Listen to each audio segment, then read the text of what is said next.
Hello and welcome to Survivor Everything. I'm your host Liam, and after a non-stop month of back-to-back episodes, we are finally done with Survivor Australia, Australia versus the World. Let's talk about the finale, the remaining players' games overall, and see how this fast-paced season holds up at the end of it.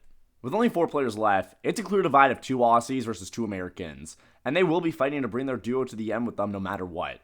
The 2 clear frontrunners to win this though are Parvati and Luke, and I think everyone knows this by this point. But I really do think that Cirie or Jeanine, if they get to the final 3, any really good Final Tribal performance could also win them the game themselves. But honestly, Parvati is the main player here. Of course, we get an intro for all 4 players at the start of the finale, and then we are thrown right into the Final 4 Immunity Challenge. The final Immunity Challenge is, what a shocker, an Endurance Challenge.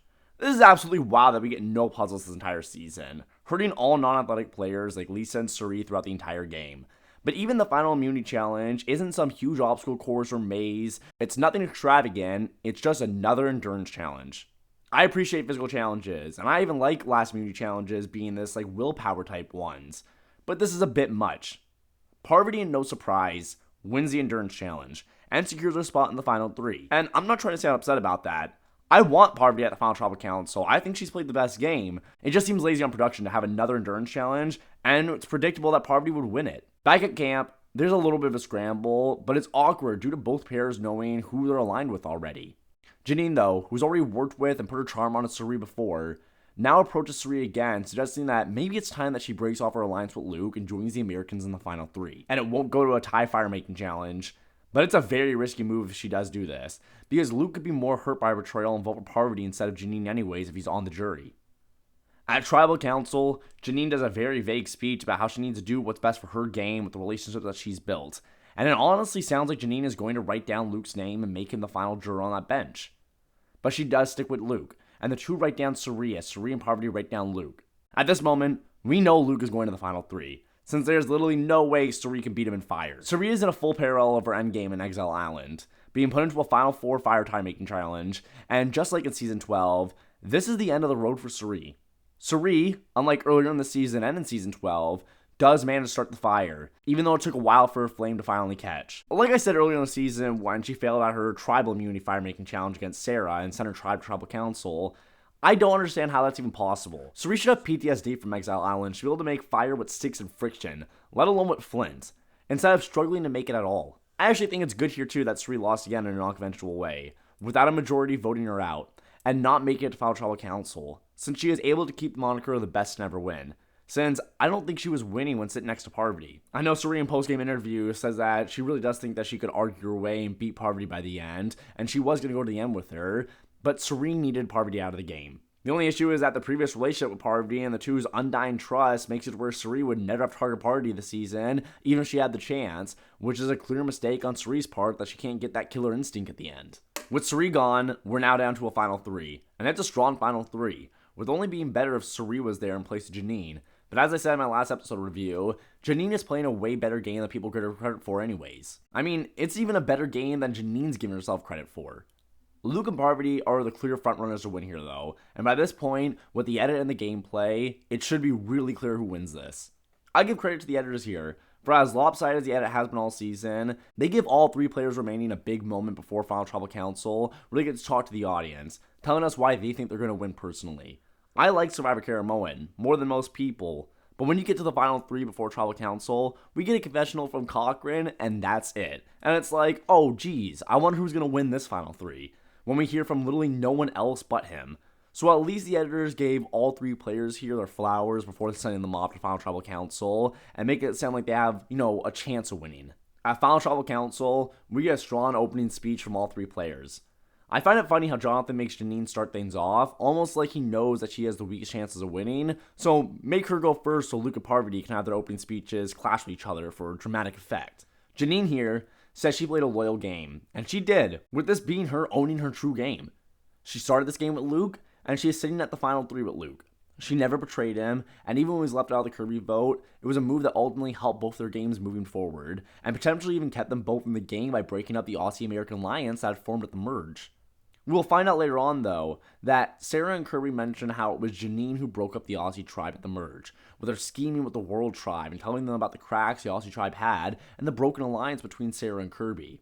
It's under this pressure that Janine starts to crumble, performing like Boston Rob during his final tribal performance in All Stars, since the jury is questioning Janine's loyalty-based game, while also had stabbed so many of them in the back to get where she's at. Janine can steal the show here, saying how she played a loyal game to Luke and no one else.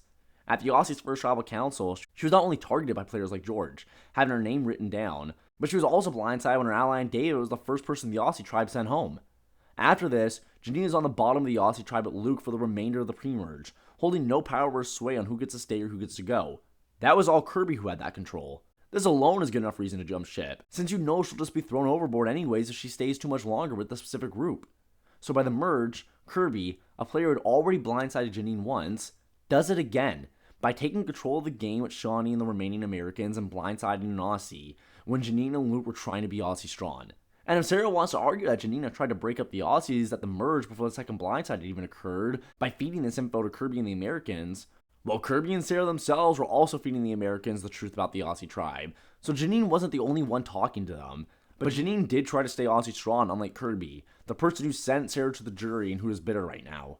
This right here clears up her loyalty game, as she was loyal to Luke, the person she is sitting next to while giving this speech, and it also shows the flaws in the Aussies and how Janine was able to navigate through them, even when it left her blindsided. Since it was through these previous conversations that Janine was able to take control of the game by the final 9 and take out Kirby, and a player who had no desire to work with Janine and actively blindsided her twice, which opened up every avenue afterwards for Janine to have way more options and players to work with. Janine needs to articulate how her social and strategic game allowed her to make these necessary moves at the appropriate times, and how she didn't need to display any loyalty to anyone else but Luke to get there, since no one else showed her any loyalty when they were supposed to. At last, though, Janine will end this game with no one voting for her, and her strong opening statement fizzles out when the rest of her final tribal performance is shaky and taken aback by the criticism. Luke is the next player I'll talk about here, and he played a very flashy endgame, with a bit of power splashed in there, but not much. Luke, like Janine, was placed in the bottom of the Aussie tribe, and the two allies that wanted to work with him and David and George were both sent home during the pre-merge, which means the Aussies left on the jury are players like Sarah, Kirby, and Shawnee, all players that never really worked with him, and his closest ally that could convince players to vote for him is sitting next to him at Final Tribal Council, arguing why he should lose and why she should win. Luke's opening speech was him stating himself as the Australian player who deserves to win to represent Australia and represent Survivor as a whole. He thinks his qualities as a person and a player should deserve him to win, when the opening speech is a little too conceited and not enough about his game, the season, how he played it. Great Tribal Council opening speeches are speeches that are confident, owns the game the player played, all while respecting and complimenting the jury, since you need to butter up the people who you need to vote for you to win. Luke might be confident in his speech, but he misses the mark on the rest of it, because he doesn't own his game. He just keeps the speech about himself and no one else.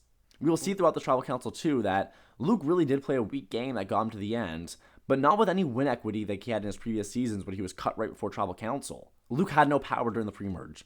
And unlike Janine, who orchestrated the downfall of Sarah, and then the downfall of Kirby, Luke wasn't aware that his closest ally had done either of these things, leaving him blindside with no context on why Sarah got voted out, but then he wasn't even part of the Kirby vote when Janine was.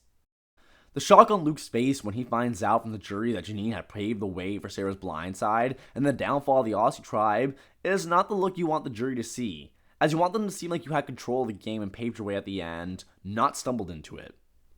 It seems like I'm going hard on Luke's game here. That's because whenever a risk was presented to him and he had a good reward at the end of it, he always chose to ignore it for the safer way to the end so he can guarantee himself a spot in the final 3, something he hasn't done in Survivor so far.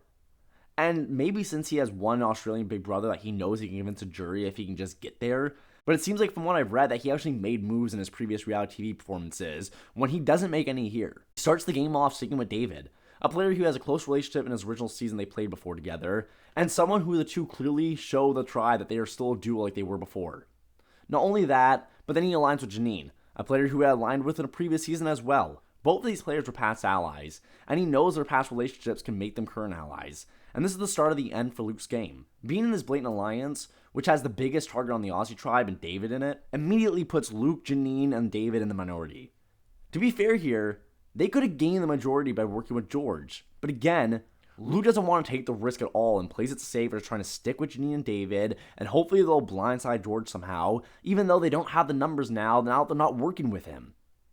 And at this Tribal Council, David is sent home, blindsiding Luke and Janine as Kirby's alliance takes over the game, and if Luke gets stuck with his pregame alliance with Kirby, instead of playing it safe right away and hitting the beach with his two past allies, Luke would have been in the majority with her, and maybe as a co-leader if they had a pregame alliance had actually gone through.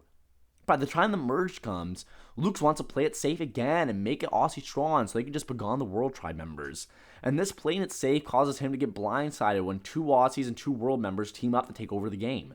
Because he just thought everyone would have wanted it to be simple and a safe begoning to occur if it was the World or the Aussie members doing it. And then we see the next round that he is trying to tie the numbers again so we can maybe get a begoning going in the next rounds after this, and is blindsided again by his own closest ally in Janine's plans. The rest of the game is him trying to vote out Sareea instead of Parvati, and for some reason tells Parvati about his idol in order for him to destroy her knowledge's power advantage, because he is trying to play it safe and have an idol at Final 5 so he knows he can make it to the Final 4 immunity challenge, and at least possibly, even if he loses it, can go to fire since Janine will tie the vote with him. And here we go again. It's all about these safe moves. And with Shaunie being voted out at the Final 5, as he plays his immunity idol for himself and not her, because he wants 2 Americans, 2 Aussies to have a safer chance of getting to the finals. All these moves are in order to try to make it the safest way to the end possible, but every move he makes is his head barely above water and him trying not to drown, and barely succeeding to do so. At the Final 5, though it was a safer move to eliminate Shaunie, it was a move that should have been riskier and more rewarding to idol out Sareea instead. Add that move to your resume, and then attempt to take Parvati out at the Final 4 now that her idol and advantage are gone and can't protect her. Sure, Parvati still wins the Final 4 immunity challenge. We don't know that at that point, and Luke probably goes to fire against Janine and Shaunie and wins, but it gives him more agency and more notches under his belt. But Luke's safe game instead gives him only a single vote at the end, with only a single Aussie respecting him enough to think that he should win. And that's only because Sarah is a very bitter juror. And Luke is the only player out of him, Janine, and Parvati that had no clue Sarah was being voted out the merge, and it's the only reason that she votes for him. We get to Parvati, and she played a flawless game, and she deserves to have a perfect win. Being robbed of that accomplishment by Sarah's sole vote for Luke, just because Sarah doesn't know how to play this game properly, or even vote correctly at the end. I really wanted to believe that Parvati wasn't going to win. And that's not because I didn't want her to win or I didn't think she was capable of it. I just didn't see a world where Parvati makes it to the end again due to her and Tony being the 2 biggest threats coming into the season. I thought the abundance of screen time that she was getting early on was just due to Parvati potentially leaving early merge or at the merge. So I thought the edit and production were just trying to show Parvati as much as possible to get the most bang for their buck. But no, it was because she was set to win. I did really think that Cass' strong relationship with Parvati, as well as her being the leader of the internationals and her secret immunity idol, was going to give her plenty of power in this game and be able to take out Parvati herself. But Cass destroys it in the final 8 rounds, and the biggest opposition strategically to Parvati, and in challenges, leaves the game, opening Parvati to take the whole game for herself. As we saw here, there was Luke as well, who was good in a few immunity challenges and won I think like 3 or 4 in a row. But Cass had a resume, and only voted incorrectly once. And even after she messed up, she was back on the blindside train, eliminating Kirby the following round. Cass had a strong game, and Parvati taking Cass out while also bluffing off her advantage and not reading the final part, saying that had to be played before Jonathan read the votes, letting Cass think that Parvati was still on her side when Parvati decided not to play it. When in reality, Parvati doesn't want to waste a good advantage on someone who's about to misplay their idol anyways. It's just brilliant. This move was flashy, and by this point in the game, it showed that Parvati could play on the bottom, like she had in the first round against Rob, and then she could play in the majority, like she had against Tony. And then by the merge, we can see that she can form her own new majorities, and creating new alliances that can take control of the game by taking out Sarah and then Kirby. And now this final 8 round is a culmination of Parvati's game. And then the following vote-outs afterwards are fully dictated by her, taking out the people that she wants in the order that she wants, with maybe not Luke due to his immunity streak. Parvati was also able to shut down Luke completely during her opening speech, destroying Luke's image in front of the jury. She calls Luke a bonehead, and mocks him for sending her back to camp during the auction where she found her advantage, berating him for being such an experienced player but still making such rookie mistakes. She then later says that Luke practically begged her not to play her advantage against him, and reveals that he has a secret immunity idol to her, an idol no one knew about, and Parvati couldn't have even done anything against it because Parvati wouldn't have expected that Luke had one until now. Luke misguidedly gives up all the power and control he could have against Parvati, and it messes up his plan to show how loyal he is to Janine if he doesn't have an idol anymore, because if Parvati steals it, he can't risk just giving up his immunity necklace then. Parvati destroys Luke's game multiple times here in just her opening speech, while also articulating the moves that she made to get to the end, and this is going to be her best final tribal performance ever. Parvati, who who has control of the whole game from the first vote and was never voted for in the game, receives votes from every player in the jury except for a bitter Sarah. There is no doubt now that Parvati is one of the best players to ever play, and definitely the best woman to ever play the game, and US Survivor or around the world. And that was Australian Survivor, Australia versus the world. It was a wild month to get these episodes back to back, and it was a great series to have as almost an appetizer to the upcoming Survivor 49. I'm going to check out more Australian Survivor, especially Georgia's seasons, but the lopsided edits do turn me off, especially since Modern Survivor has done a much better job to make the edits a bit more hidden than their earlier seasons. And just like the earlier seasons of regular Survivor, I know most of the challenges in Australian Survivor are physical based, but not a single puzzle appearing this season is criminal. The players this season were really weak for the most part as well, allowing Parvati to steamroll in the same ranks as Boston Rob in Redemption Island or Kim Spradlin in One World, as one of the most dominant performances in the history of the show. I think it was a major shame that this was a 14-player cast, as it would have been nice for the cast to have been 16 players, rounding out 4 men and 4 women for each tribe instead of a gender imbalance that we received on both tribes. And it would have increased the season's popularity, and I think gameplay, if it had just been Australia versus America, the original concept the season was supposed to be. We got snubbed of watching Tyson play again for the likes of Tommy.